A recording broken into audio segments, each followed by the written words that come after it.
तो जय हिंद दोस्तों, आपके अपने चैनल यस के एम स्टडी पर एक बार फिर से स्वागत है। बहुत ही इंपॉर्टेंट वीडियो आपके लिए होने वाली है। इंपॉर्टेंट क्यों है अभी आपको पता चल जाएगा। सारी चीज़ों को डिस्कस करने वाले हैं, आपको अच्छी तरीके से हम बताएंगे और समझाने का भी प्रयास करेंगे। तो मेरे प्यारे बच्चों, आप हमारे साथ जुड़ जाइए, अच्छी तरीके से अपनी तैयारी को कंटिन्यू रखिए, क्योंकि आपके लिए 2023 बोर्ड में जो बच्चे हमारी तैयारी कर रहे हैं उनके लिए बहुत ही सुनहरा मौका है। अभी आपका देखिए अक्टूबर चल रहा है, अक्टूबर के बाद नवंबर, दिसंबर, जनवरी, तो फरवरी से आपके जो एग्ज़ाम्स है चालू हो जाएंगे। बहुत ही कम समय बचा हुआ है। अब अपना काम रिवीजन का प्लस जो आगे पढ़ाई बची है उसका काम अच्छी तरीके से स्टार्ट कर दीजिए। और आपके पास समय के कम देखते हुए आपको ज़्यादा से ज़्यादा सिलेबस को कंप्लीट करना है। ठीक है, देखिए इसमें हम क्या पढ़ने वाले हैं, कक्षा 12 विषय भौतिक विज्ञान। भौतिक विज्ञान 2023 के जो मोस्ट इम्पॉर्टेंट टॉपिक हैं उनकी बात करेंगे। जो टॉपिक आने वाले हैं उनकी बात करने वाले हैं। यहाँ पर 95% आपको यही प्रश्न आएंगे, दावा है हमारा, क्योंकि हम यहाँ पर बहुत अच्छी तरीके से आपको समझाएंगे। जो जो टॉपिक आने वाले हैं लगभग उन्हीं टॉपिक्स की चर्चा कर रहे हैं। ठीक है, चलिए आगे आपको बताते हैं। यहाँ पर हम बात करने वाले हैं फैराडे के चुंबकीय प्रेरण का नियम। क्या बात करने वाले हैं? फैराडे के चुंबकीय प्रेरण के नियम की बात करेंगे। तो पहले देखिए, जो फैराडे ने चुंबकीय के लिए एक बहुत ही नियम दिया था, दो नियम दिए थे इन्होंने। प्रथम नियम या न्यूमैन का नियम। तो फैराडे ने जो चुंबक से संबंधित जो नियम दिए थे उन नियमों को अच्छी तरीके से पढ़ते हैं मेरे प्यारे बच्चों, और आपको इनको लिख लेना है। लिख के अच्छी तरीके से तैयारी के साथ अपने पढ़ते रहना है समय समय पर। कोई दिक्कत वाली बात नहीं है, आपको हम अच्छी तरीके से पढ़ाते रहेंगे। चलिए यहाँ पर देखते हैं कि न्यूमैन का जो नियम है क्या था, या फैराडे का नियम क्या था, या फैराडे के चुंबकीय प्रेरण नियम क्या थे। उन नियमों की यहाँ पर चर्चा करने वाले हैं। चलिए यहाँ पर देखिए, जो प्रथम नियम है आपका क्या है कि जब किसी परिपथ से, क्या कह रहा है कि जब किसी परिपथ से बद्ध चुंबकीय फ्लक्स के मान में, क्या कह रहा है कि जब कोई परिपथ है, परिपथ का मतलब क्या होता है कि जिसमें हम करंट को आसानी से फ्लो करा सकें या धारा को आसानी से प्रवाहित करा सकें। तो जब किसी परिपथ से बद्ध चुंबकीय फ्लक्स के मान में, कहने का मतलब अभी आपको हम समझाते हैं, अच्छी तरीके से बताने का प्रयास करते हैं। जैसे आप यहाँ पर देख रहे हैं, ये हमारा क्या है, चुंबकीय क्षेत्र है। क्या है? चुंबकीय क्षेत्र। इसमें हम कोई क्या रख दें, कोई प्लेट रख देते हैं। ठीक है, इसमें करंट हमारी फ्लो हो रही है, आई करंट हमारी फ्लो हो रही है। तो वही चीज कर रहा है कि जब इसके फ्लक्स में हम परिवर्तन कराते हैं, ध्यान दीजिएगा, इसको जब चुंबकीय क्षेत्र में किसी परिपथ को हम क्या रख देते हैं, उसके बाद देखिए आगे समझाते हैं अच्छी तरीके से आपको। ठीक है, अब देखिए क्या कर रहा है यहाँ पर कि मान में परिवर्तन होता है तब परिपथ में प्रेरित विद्युत वाहक बल चुंबकीय फ्लक्स में परिवर्तन ऋणात्मक दर के बराबर होता है। मात्रक क्या होता है इसका? वेबर टर्न होता है। ध्यान दीजिएगा, कहने का मतलब जब उस फ्लक्स में, उस परिपथ में परिवर्तन कराते हैं तो उसमें क्या होता है कि एक प्रेरित विद्युत वाहक बल जो उत्पन्न होता है वो फ्लक्स परिवर्तन की दर का क्या करता है, ऋणात्मक दर के बराबर होता है। ध्यान दीजिएगा, जो फ्लक्स कट रही है वहां पर जो रेखाएं हमारी कट रही हैं उसकी ऋणात्मक दर के बराबर होता है वह। ठीक है, यहाँ पर देखिए ई बराबर क्या हो जाएगा, minus delta phi upon delta T, समीकरण नंबर 1। तो आपको अच्छी तरीके से समझ में आ गया। यही चीज हम ऊपर लिखे हुए हैं। ठीक है, तो जो विद्युत वाहक बल उत्पन्न होता है वो उनके फ्लक्स के जो कट हो रहा है समय, फ्लक्स परिवर्तन की दर जो हो रही है उसके ऋणात्मक मान के बराबर होता है। यदि कुंडली में फेरों की संख्या n हो, तो कुंडली में क्या हो, फेरों की संख्या यदि n हो, तो देखिए ई बराबर क्या हो जाएगा, minus n delta phi upon delta T, समीकरण नंबर 2। क्या हो जाएगा, ई बराबर क्या हो जाएगा, minus n delta phi upon delta T, समीकरण नंबर 2। ठीक है, जहां n फाई क्या है, फ्लक्स ग्रंथियों की संख्या है। ध्यान दिए, फ्लक्स जो फ्लक्स हैं उनकी टोटल संख्या क्या है, n फाई है। ठीक है, तो यहाँ पर n फ्लक्स कट रहे हैं तो इसीलिए हम यहाँ पे n रखती है। कोई दिक्कत वाली बात नहीं है। यहाँ पर देखिए, तो यदि हम फेरों की संख्या क्या रखें, n रखें, तो ई बराबर क्या हो जाएगा, minus delta n phi upon delta T. I hope आपको यह अच्छी तरीके से नियम, प्रथम नियम जो था न्यूमैन का जो नियम है वो समझ में आ गया होगा। चलिए आगे आपको बताते हैं। चलिए अगला नियम देखिए, द्वितीय नियम क्या था उनका, द्वितीय नियम था लेंज का नियम। ठीक है। तो लेंस का नियम भी था दूसरा, उनका फैराडे का जो दूसरा नियम था लेंस का नियम था। तो फैराडे के नियम को मॉडिफाई करते हुए जो लेंस ने थे, लेंस में भी एक नियम दिया था। क्या नियम था? जब किसी परिपथ में क्या करा कि जब किसी परिपथ में प्रेरित विद्युत वाहक बल, क्या प्रेरित विद्युत वाहक बल या प्रेरित विद्युत धारा की दिशा इस प्रकार हो कि वह उस कारण का विरोध करे जिससे वह उत्पन्न हुई है। जो पहला ही नियम था उसी को थोड़ा मॉडिफाई उन्होंने कर दिया।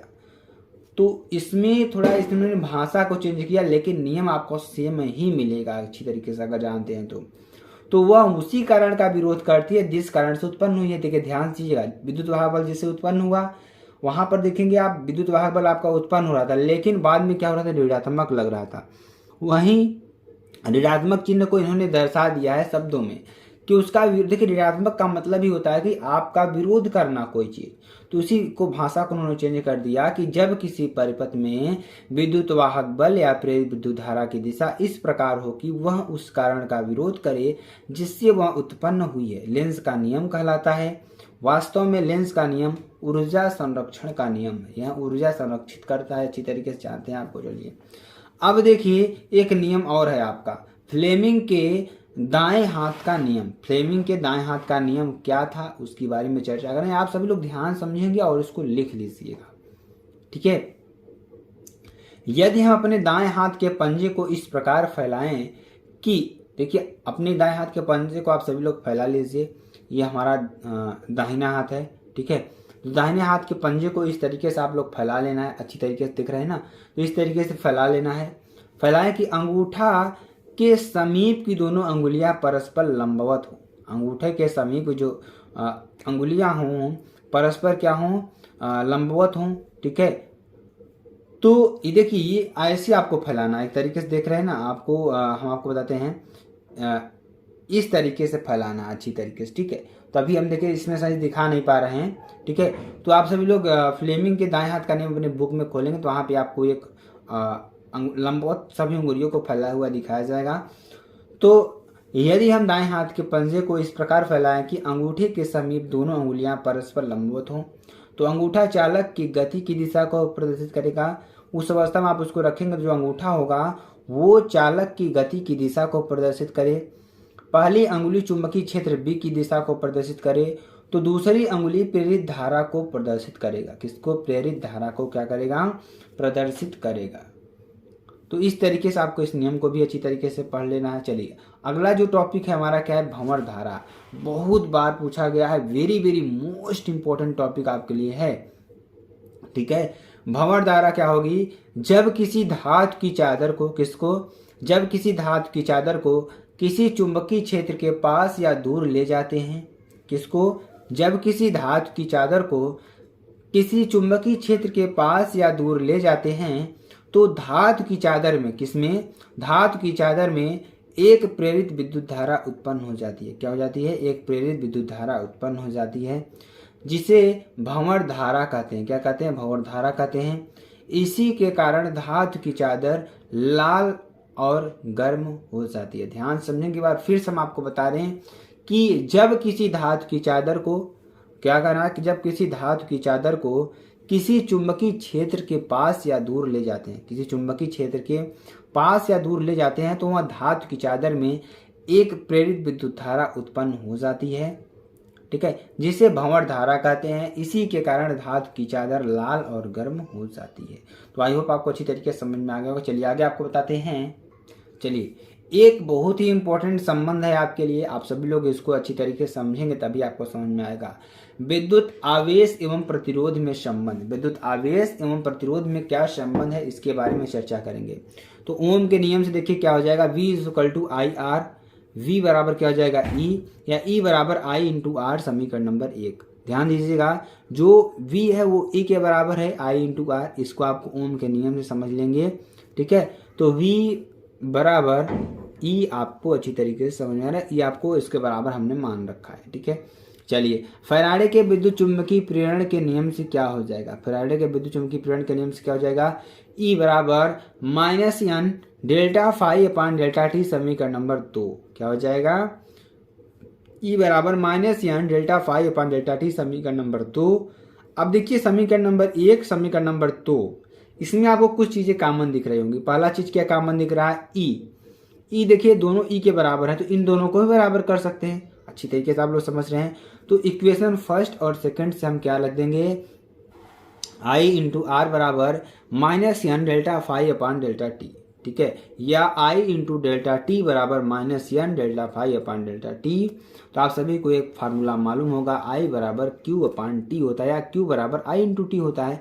तो हम इसके स्थान पर क्या रख सकते हैं, क्यू रख सकते हैं। तो क्यू बराबर क्या हो जाएगा, minus N delta five upon R समीकरण नंबर 4। क्या हो जाएगा, minus N delta five upon R समीकरण नंबर 4। अब यहाँ से देखिए आई बराबर क्या हो जाएगा, minus N upon R into delta five upon delta T समीकरण नंबर 5। तो यही हमें प्रूव करना था। बहुत ही इंपॉर्टेंट टॉपिक आपके लिए, ठीक है। चलिए अगला टॉपिक देखिए, बहुत ही इंपॉर्टेंट टॉपिक ये भी है, बहुत बार एग्जाम में पूछा गया प्रश्न है और इसमें बच्चे बहुत ज़्यादा कंफ्यूज रहते हैं, ठीक है। तो इस टॉपिक को अच्छी तरीके से हम पढ़ेंगे। अन्योन्य प्रेरण किसे कहते हैं, कि किसे कहते हैं, जब दो कुंडलियों के पास में रखकर, जब दो कुंडलियों को पास में रखकर, दो कुंडलियों कहाँ पर रखकर, पास में रखकर एक कुंडली में धारा प्रवाहित करते हैं। किसमें, एक कुंडली में जब धारा प्रवाहित करते हैं तो दूसरी कुंडली में एक विद्युत वाहक बल उत्पन्न हो जाता है। जब देखिए दो कुंडली आपको पास पास रख देंगे, इस फिगर में भी आपको दिखाएंगे, इसको फिगर में आप देख रहे हैं ना, दो कुंडलियों को हमने क्या रखा, पास पास रखा है।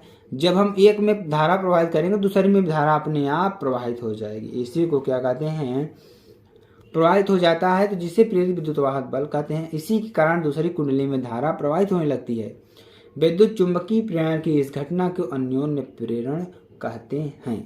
ठीक जैसे आपको यहाँ पर देख रहा होगा कि दो फिगर आपको दिख रहे होंगे, ठीक है। पहला फिगर क्या है, N1 इसमें है, दूसरे में N2 है। इसमें धारा I1 हो रही है, इसमें धारा हम मान लेते हैं I2, ठीक है, I2। यहाँ पर अगर हम देखते हैं, देखिए हमारा क्या है, यहाँ पे विद्युत स्रोत लगा हुआ है। इसको जब हम इसमें जब धारा प्रवाहित करते हैं तो इसमें एक विद्युत वाहक बल उत्पन्न हो जाता है। जब इसमें दोनों कुंडलियों को पास पास रखते हैं तो जब इसमें धारा प्रवाहित होगी तो इसमें भी आपकी धारा अपने आप प्रवाहित होने लगती है। तो इसी घटना को क्या कहते हैं, अन्योन्य प्रेरण गुणांक कहते हैं। आप सभी को मालूम होगा कि ट्रांसफार्मर में जो कुंडली होती है इसमें पटलित कुंडलियां लगी होती हैं। जैसे आपकी ई आकार की हो गई, टी आकार की हो गई, और ई, टी और एल, इन पत्तियों का उपयोग करके ट्रांसफार्मर की संरचना की जाती है। तो इसमें अन्योन्य प्रेरण की घटना आपको देखने को मिलेगी। आप जब ट्रांसफार्मर पढ़ेंगे तो उसमें भी आपको यहाँ पर दिखाई देगा। तो इस तरीके के जो प्रश्न है मेरे पास, जो टॉपिक है आपको हमने बताया, जो इंपॉर्टेंट टॉपिक है। अगर आपको वीडियो पसंद आती है आप चैनल को लाइक, शेयर, कमेंट, सब्सक्राइब जरूर कर सकते हैं। फिर मिलते हैं नेक्स्ट वीडियो में नए टॉपिक के साथ। तब तक के लिए जय हिंद,